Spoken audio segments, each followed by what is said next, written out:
Nah, Bapak Ibu sekalian, saya perkenalkan malam hari ini adalah best practice kita, Ibu Fitri Sari Sukmawati. Beliau adalah Kepala SMA Muhammadiyah 3. Kenapa saya memilih mengundang Ibu Fitri untuk menjadi best practice kita malam hari ini? Karena nanti dari cerita-cerita beliau itu nanti ada hal-hal yang bisa kita kaji bersama tentang brand communication.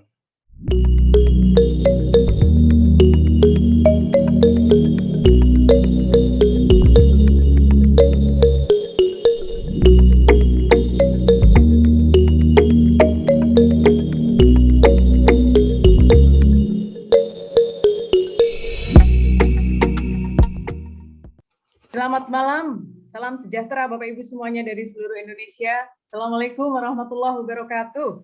Ya, Bapak Ibu, yang pertama selalu kita bersyukur kepada Allah Subhanahu wa taala, Tuhan Yang Maha Esa, karena pada malam hari ini kita masih diberi kesehatan yang dimana kita masih bisa semangat, masih bisa bertemu satu sama lain meskipun di dunia maya.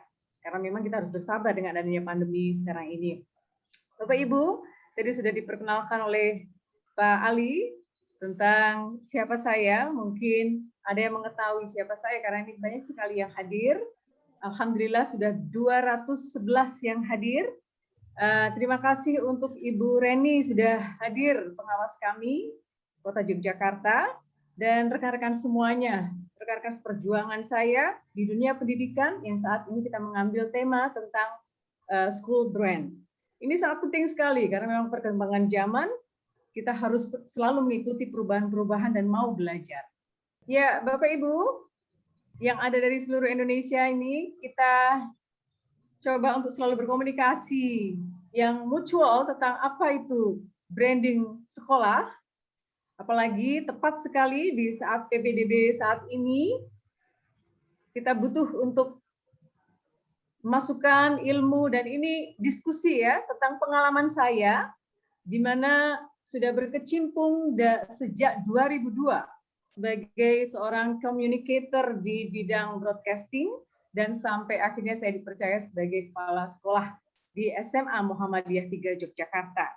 Kami SMA Muhammadiyah 3 Yogyakarta yang saat ini dengan semangat tagline kita sekolah entrepreneur sederhana mendunia, ikut mendukung acara malam hari ini dengan kami nanti juga akan membagikan voucher untuk Bapak Ibu yang ada di Yogyakarta, karena ini kita vouchernya berupa belanja sembako ya di Mugamart di Kapten Tendean nomor 58. Oke, Bapak Ibu, membangun kekuatan komunikasi branding sekolah sudah tadi sedikit dilewati ya. Ini memang lebih enak kalau kita sebagai yang langsung mengoperasikan ya. Ini Bapak Ibu, saya motivasi diri saya dan kita semuanya malam hari ini Bapak Ibu, tidak ada mimpi yang terlalu tinggi untuk digapai, yang ada hanya niat yang terlalu rendah untuk melangkah. Bersyukurlah kamu yang mempunyai mimpi, dengan mimpi kamu punya tujuan, punya motivasi, dan memacu diri kita bekerja lebih keras untuk menggapainya. Bismillah. Jadi itu yang jadi semangat saya, bahwa apapun itu yang jadi mimpi, insya Allah. Kalau potensi di sekolah kita, anak-anak kita itu bisa tinggi, ngapain harus ditunda-tunda? Kita tentukan pemetaan potensi anak-anak kita yang nantinya untuk bisa melatih mereka berani menghadapi dunia luar, dan otomatis itu brand di sekolah akan mengikuti. Baik, seperti itu. Ini tadi sudah saya lewati, ini juga sudah. Kita selalu semangat ya untuk bisa membranding kita dan sekolah kita. Ini nanti sampai pada personal branding. Ini sekolah saya SMA Muhammadiyah 3 Yogyakarta. Ini baru 4 yang saya tayangkan. Keunggulan sekolah kami yang mempunyai tagline sekolah entrepreneur sederhana afeksinya dan mendunia. Yang pertama, kita tergabung dalam sekolah literasi binaan klub literasi sekolah oleh Seameo Sikil ASEAN. Memang saya berusaha sejak 4 Januari saya diamanai di SMA Muhammadiyah 3 Yogyakarta ini saya berusaha untuk memetakan potensi anak. Ini mulai mengenal saya, membaca situasi dan pemetaan potensi yang ada di sumber daya alam dan sumber daya manusia. Sumber daya alam ini infrastrukturnya. Setelah saya lakukan pemetaan, ternyata sekolah saya itu literasinya bagus ini, punya potensi-potensi. Wah, ini saya nggak cukup untuk literasi gerakan yang kita lakukan sehari-hari, tetapi harus dikenal oleh orang ASEAN di perkumpulan Seameo Sikil ASEAN. Dan akhirnya alhamdulillah sekolah kita terpilih sebagai sekolah penggerak yang menggerakkan klub literasi sekolah. Ini program awal dari Sikil ASEAN, dan alhamdulillah tadi hari ini program untuk sementara untuk kita mulai program berikutnya yang lebih tinggi lagi, dan anak-anak kami sudah berhasil membuat antologi cerpen, puisi, dan juga membuat karya sastra yang lainnya. Nah, di sekolah kami juga dikenal anak-anaknya top di dunia robotik, International Robotic School Achievement. Ada beberapa international achievement dari robotik. Sekolah model SPMI, ini yang sudah lama ini sebenarnya, dan sekolah entrepreneur ini, karena anak-anak kita dan juga alumni banyak yang menjadi pengusaha sukses, itu lulusan dari SMA Muhammadiyah 3 Yogyakarta. Kita mempunyai 3 kampus ini Bapak Ibu, biar mengenal sekolah saya ya. Kampus yang pertama dengan segitu luasnya, kedua dan ketiga, yang dimana kampus 1 itu terletak di pinggir jalan, memang yang kedua agak masuk di sebelahnya seperti itu. Jadi tampak kampus 1 kami ini selalu sebagai terpusat, tapi kadang orang tidak tahu bahwa di belakangnya itu ada kampus yang besar, dan kampus 3 dari SMA Muhammadiyah 3 Yogyakarta. Nah, kita sekarang menuju ke Brandcom. Brandcom, apa itu Brandcom? Branding itu apa? Communication itu apa? Nanti akan dijelaskan ahlinya. Ini saya hanya bercerita sebagai praktisi bahwa the power of branding itu juga bisa based on the power of language ya. Itu bagian dari ada kekuatan-kekuatan untuk bisa membranding dan mengkomunikasikan. Yang pertama, how to make our school excellent. Yang kedua, what I do to get the strategy ya, intinya ke strateginya.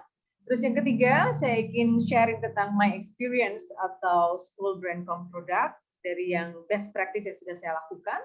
Dan yang keempat adalah my work. Nanti akan saya sedikit memberikan examples of Brandcom product. Jadi ada contoh dari produk Brandcom yang sudah saya lakukan.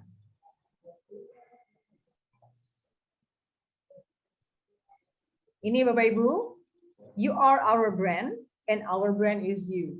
Ini artinya bahwa setiap personal itu mempunyai brand.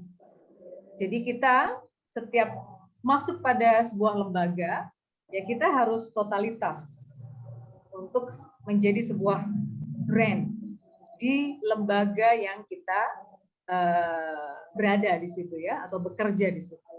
Kalau sekarang kita seorang guru, kita ngajar di sekolah tersebut, you are our brand and our brand is you. Jadi untuk personal brandnya bagaimana? Ini harus jalan, apalagi di sekolah swasta. Yang pertama, Bapak Ibu, how to make our school excellent. Ini Bapak Ibu yang kita lakukan. How to make our school excellent. Yang pertama, tadi sudah saya sampaikan juga, yaitu pemetaan potensi sekolah, Bapak Ibu. Potensi infrastruktur, gedung, dan sebagainya harus sering kita komunikasikan. Karena tadi saya bilang bahwa Muhammadiyah 3, SMA Muhammadiyah punya 3 kampus. Belakangnya besar. Yang terlihat hanya depan. Kalau tidak kita komunikasikan bahwa infrastruktur, fasilitas yang kita punya itu sudah lengkap, orang nggak akan tahu bahwa tahunya itu bahwa kita mempunyai infrastruktur yang lengkap, peralatan yang lengkap untuk mensupport pendidikan anak-anak kita di SMA tersebut atau sekolah tersebut. Nah, kita harus mengadakan pemetaan potensi mana yang harus branding. Apalagi sumber daya manusianya. Ini kita juga harus petakan potensi apa yang dimiliki oleh anak-anak kita. Kita mempunyai, setelah kita petakan, kita punya target untuk apa yang di branding dari prestasi-prestasi yang dimiliki oleh anak-anak kita dan guru-guru kita dan tenaga pendidikan tentu saja. Berikutnya pemetaan skala prioritas. Dilihat dari visi misi sekolah, setelah dipetakan prioritasnya yang mana? Tentu saja setiap sekolah kalau ingin dengan cepat orang menangkap, itu harus punya tagline. Kalau tidak punya, apa yang ditangkap dari sekolah tersebut? SMA saya, SMA Muhammadiyah 3 Yogyakarta. Sekolah entrepreneur, sederhana, mendunia. 3 kata itu, entrepreneur, sederhana, mendunia. Entrepreneur sudah jelas. Ini yang dibutuhkan oleh Indonesia, generasi Indonesia hebat masa depan. Sederhana, ini mengibaratkan afeksi yang sederhana.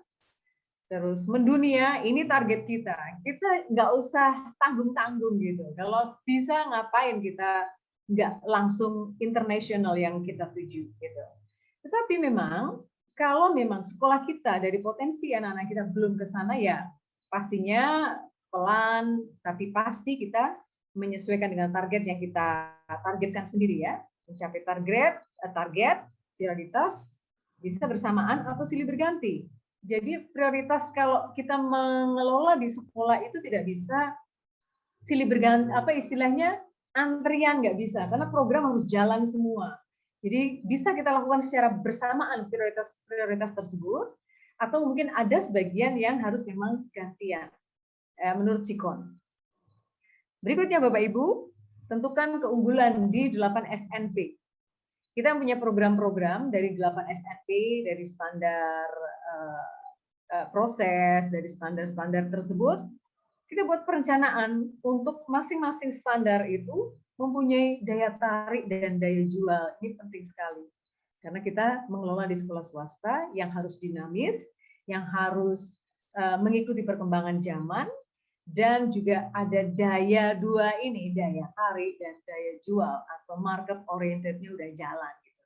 Nah, ini berikutnya, market oriented, faktor yang dicari oleh para calon orang tua atau orang tua dan masyarakat. Ini apa gitu yang kita punya dari sekolah itu, market oriented-nya apa, atau orientasi pasarnya atau ceruk pasarnya itu siapa saja. Ini harus berusaha kita perlebar, tidak malah kita turunkan gitu. Kalau di sekolah saya market oriented-nya ini medium up. Bagaimana caranya nanti up terus ini yang bisa kita tuju gitu kan, market oriented. Berikutnya adalah shifting. Ini yang bisa dibilang susah, bisa juga dibilang mudah. Tapi kebanyakan susah ya, shifting untuk merubah atau mengadakan perubahan. Karena di luar sudah berubah begitu cepat, kalau kita di dalam tidak mau berubah, itu akan membahayakan. Jadi istilahnya kalau saya ibaratkan, ada 2 tempayan yang isinya satu adalah air hangat, yang satu air dingin. Bawahnya ada apinya. Kalau ada kata yang masuk dalam tempayan A dan B, tempayan A ini berisi air hangat, sama-sama di bawahnya ada api ya, ada api. Yang A ini tempayan berisi air hangat, yang B tempayan berisi air biasa, dingin. Nah, mana kata yang duluan mati? Ayo Bapak Ibu. Apakah kata yang nyemplung di A atau yang B? Yang A tadi yang hangat-hangat kuku, yang B ini yang dingin. Yang mana kata yang cepat mati? Yang hangat ya, mungkin. Yang hangat. Padahal di bawah yang ada dingin, Bu. Yang dingin ya. Kenapa kok bisa mati yang dingin? Karena nggak mau milih yang hangat katanya. Takut Takut. Ya, jadi kalau dicemplungin kata di tempayan yang satunya itu hangat, hangat ya, yang B itu dingin, yang cepat mati itu yang dingin. Karena kalau kata kakinya kecemplung yang hangat, dia itu langsung melompat, Tapi kalau yang dingin, dia itu suka banget di dalamnya. Ya, dia akan nyaman di dalam, padahal di bawah itu ada api, dua-duanya sama-sama ada apinya. Nah itulah kerugian orang yang nggak mau shift, nggak mau berubah, nggak mau move. Jadi jangan sampai kita seperti kata yang di dalam tempayan itu airnya dingin, padahal di bawah ada api ya. Nah itu. Berikutnya, solid dan konsisten. Kita memang di sebuah lembaga diperlukan soliditas, itu penting sekali, dan konsisten. Lakukan personal branding dan juga institution branding. Personal branding itu tadi dimulai dari kepala sekolah, nggak apa-apa lah. Kepala sekolah memang kita sebagai leader, kita harus membranding diri kita dulu. Biasanya itu dilihat juga nih kepala sekolahnya seperti apa sih di sekolah itu, gitu kan? Kadang juga saya mendengar di SD ya, di Jogja, Muhammadiyah, itu kepala sekolah SD itu masih mempunyai value yang tinggi karena personal brandingnya berhasil dia. Dari sekolah di SD Muhammadiyah A, dia pindah, orang tua itu ngikuti kepala sekolah yang pindah ini untuk mendaftarkan anaknya di sekolah yang kepala sekolahnya ini. Jadi fanatiknya itu kalau SD itu di Jogja ada satu case yang seperti itu. Jadi personal branding bagi kepala sekolah itu adalah memberikan inspirasi kepada personal branding masing-masing guru dan tenaga pendidikan. Guru juga nantinya jadi target personal branding berikutnya. Nah, institution branding itu bisa terbentuk karena adanya personal branding. Pasti akan kalau aku ditanya apa hasilnya? Ya, oke. Dari itu. Nah, hal yang menarik lagi Bapak Ibu, selain setiap keunggulan yang kita punya di sekolah, dari masing-masing tadi ada sumber daya manusianya yang kita dijadikan target branding sekolah kita, antara siswa, guru, dan tenaga kependidikan. Hal yang menarik ini akan saya coba bawa, market oriented versus curriculum. Tantangannya luar biasa ini. Apalagi tantangan untuk men-shift atau mengadakan perubahan pada culture di sekolah kita. Guru-guru, tenaga kependidikan. Melihat bahwa kurikulum ini sebagai jantungnya sekolah, sistem pembeda, ini sebuah sistem yang bisa untuk menjadikan pembeda antara keunggulan sekolah satu dengan sekolah lain, sistem yang berhubungan langsung dengan apa itu input output, income outcome, dan disitulah tantangan kita untuk nantinya terlihat hasil dari didikan kita nantinya melalui kurikulum yang akan kita bentuk. Jadi pertimbangannya selalu bahwa kurikulum ini jangan sampai sama dengan sekolah yang lain. Kita harus mempunyai kurikulum yang spesifik, keunggulan dari sekolah kita. Bagaimana dari kurikulum yang kita punya, itu menjawab tentang market oriented atau segmen atau ceruk pasar yang ada. Itu dua hal yang kita bisa pertimbangkan untuk membranding sekolah kita. Ini susah karena untuk berubah, mengubah struktur kurikulum untuk mengikuti potensi anak A, B, C, biar daya tariknya lebih tinggi, itu memang tidak tidak semudah yang kita bayangkan, bisa butuh tidak hanya setahun atau 2 tahun. Jadi ini harus terplanning dengan bagus, paling nggak minimal 2 tahun ini bisa untuk kita garap ya. Curriculum development atau pengembangan kurikulum di sekolah kita yang menjawab market oriented yang begitu cepat perubahannya untuk kompetitor di luar yang sekolah banyak sekolah swasta gitu ya. Nah, ini tantangan sebagai seorang kepala sekolah dan juga pengelola, okay, untuk menggerakkan GTK kita di bidang ini, kurikulum yang memenuhi market oriented yang sesuai dengan masyarakat. Makanya saya apresiasi bagi kepala sekolah yang berani bahwa kurikulumnya sudah bisa untuk mengembed kurikulum internasional masuk ke sekolah mereka, kurikulum dari SKS masuk ke mereka, sampai ada perubahan-perubahan yang itu nanti membuat orang tua itu puas bahwa ini kebutuhan anak saya masa depan ada di sini di sekolah ini. Kurikulumnya pas sekali. Ada bidang olahraga, ada di situ, di akademik juga bagus di situ, yang semuanya terintegrasi, itu tentu saja terdesain dengan bagus. Jadi sekarang ini saya melihat rekrutmen untuk pelatih ahli sekolah penggerak. Yang boleh ikut salah satu kriterianya adalah sekolah atau kepala sekolah, guru, bukan ya, kepala sekolah, wakil kepala sekolah yang pernah mempunyai pengalaman mengelola kurikulum internasional. Ini salah satu skill memang untuk mengembedkan dua kurikulum yang jadinya nanti anak itu karakternya betul-betul seperti yang kita desain. Nah, karakternya yang mempunyai value, tetapi juga pola pikirnya juga mantap di internasional atau apapun itu internasional, kurikulum yang bisa kita embed atau kita tautkan ke kurikulum K13 yang sekarang ini kita punya. Oke.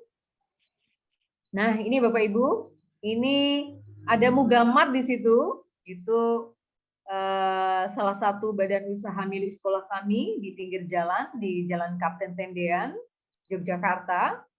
Nah, itu kalau sukses nantinya bisa ke atas, jadi bukan Mugamad tapi Mugamo bisa itu ya. Ini nanti insya Allah akan memberikan voucher bagi penanya, tapi khusus Jogja ini karena kami belum bisa kirim keluar. Nah, ini saya menyinggung untuk lakukan personal branding. Yang melakukan personal branding itu siapa? Kepala sekolah, guru dan tenaga pendidikan, dan siswa dari segi profesionalitas, segi potensi yang dipunyai oleh masing-masing. Itu kita branding. Jadi pergerakan sekolah yang bagus-bagus itu segera untuk ditayang. Biar orang tahu ada potensi-potensi yang kita punya, itu sekecil apapun itu diketahui oleh masyarakat. Dan itu secara kontinu, tidak bisa hanya seminggu sekali ya, pastinya akan ketinggalan ya karena informasi lajunya begitu cepat sekarang ini. Nah, kalau institution branding tadi sudah juga saya singgung akan terbentuk dari hasil branding keunggulan dari fisik maupun non fisik yang dipunyai oleh sekolah tersebut. Jadi yang di branding itu tidak hanya keunggulan saja, tapi pergerakan setiap event, program yang kita punya di sekolah, itu mempunyai value sebenarnya Bapak Ibu. Jadi jangan sampai istilahnya pesimis ya, harus optimis. Sekolah mengadakan acara apa, segera untuk di-upload, mengadakan apa, segera untuk di-upload, dan di situ nanti ada gambaran deskripsi, tidak hanya gambar yang kita upload dengan deskripsi sedikit aja. Misalkan gambar di-upload, mari bergabung bersama kami, seperti itu language power-nya kurang. Jadi orang tidak akan tertarik dengan foto saja yang tidak ada keterangannya atau caption-nya. Yang kedua, what I do to get the strategy. Ini Bapak Ibu yang kita lakukan. Sekolah harus segera membentuk tim publikasi, tim branding. Yang pertama, tim ini melakukan produksi. Yang sekarang gencar kita lakukan adalah flyer. Itu setiap hari kita harus punya keunggulan-keunggulan yang di-share di masyarakat melalui flyer. Setelah diproduksi, dipublikasikan. Jadi timnya ada 2 tim besar yang di situ harus mempunyai target setiap hari apa saja, setiap bulan apa saja sudah terplanning. Nah, setelah tim, yang kita harus lihat adalah web kita. Website sekolah adalah wajah dari sekolah. Harus bagus. Memang ini PR bagi saya sendiri juga, kita semuanya. Bagaimana dengan web Android base itu, yang mukanya besar di Android kita, terus nanti penampakannya memang menarik semuanya dari angle, pengambilan gambar dan sebagainya. Ini juga ada tim produksi dan publikasi. Nah, bagaimana web itu bisa tergarap setiap hari? Kita harus membentuk tim itu.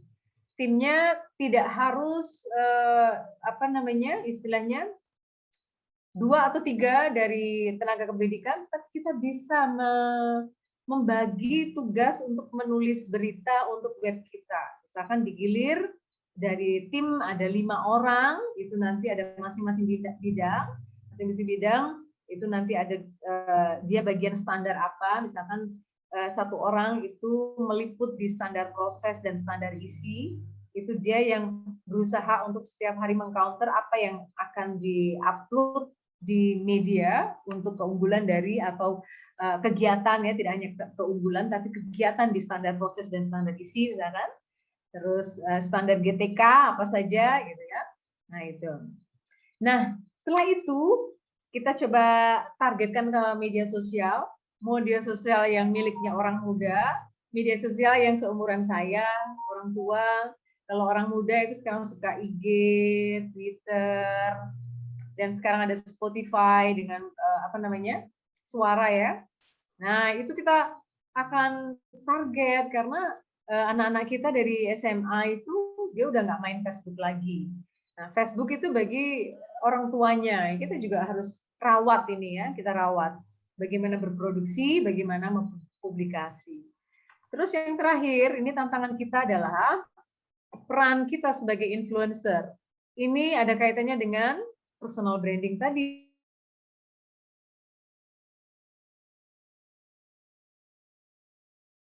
Internasional, potensi non-akademik, saya langsung cari link-link di luar untuk bisa membawa anak-anak misi budaya dan memenangkan kejuaraan Grand Prix di sana. Akhirnya alhamdulillah banyak sekali anak-anak yang ingin sekali bisa sekolah di SMA Muhammadiyah 1, waktu itu saya bertugas di sana, dan sekarang alhamdulillah di dunia internasional yang saya bangun di SMA Muhammadiyah 3 Yogyakarta adalah kolaborasi 2 siswa, 2 guru dari SMA Muhammadiyah 3 dengan luar negeri untuk bertahsin dan baca Quran saling gantian, dan alhamdulillah program itu berjalan dan dikenal SMA Muhammadiyah 3, oh ada SMA Muhammadiyah 3, oh seperti ini SMA Muhammadiyah 3 Yogyakarta gitu ya. Dan mengumpulkan portfolio kesuksesan sekecil apapun untuk dipublish ya. Ini untuk penyemangat saja.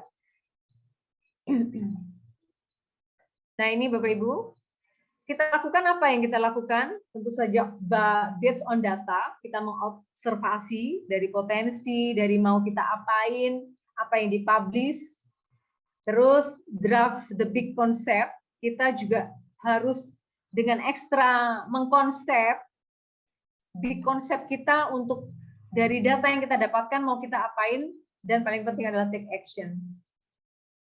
Ini Bapak Ibu, contoh dari Facebook saya, bisa Bapak Ibu gabung dengan Facebook saya.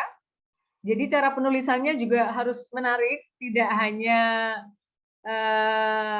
tadi mari bergabung bersama kami gitu, atau inilah SMA Muhammadiyah 3 Yogyakarta seperti itu, tapi ada judul ya, judul besarnya, terus nanti ada ceritanya 3-4 paragraf, terus apapun potensi dari yang kita punya kita floorkan di situ, dan jangan lupa untuk tagar, hashtag, dan seperti itu kita ikutkan, itu sebagai